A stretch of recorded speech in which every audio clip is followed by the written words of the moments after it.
అది ఉపవాసం కాదు, అశనము. నువ్వు ఒక జన్మలో వేరొకరికి పెట్టలేదు కనుక ఈ జన్మలో తినక దరిద్రం అనుభవిస్తున్నావు.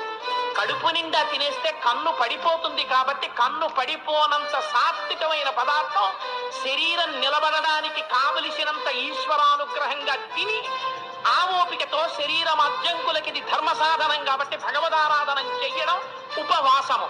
ఉప అంటే సమీపమునందు, వసి అంటే నివసించుట. ఈశ్వరుని గుణముల యందు తాను నునుక. ఇవాళ చాలా మంది దృష్టిలో అన్నం మానేయడం ఉపవాసం. అది ఉపవాసం కాదు, అశనము. నువ్వు ఒక జన్మలో వేరొకరికి పెట్టలేదు కనుక ఈ జన్మలో తినక దరిద్రం అనుభవిస్తున్నావు.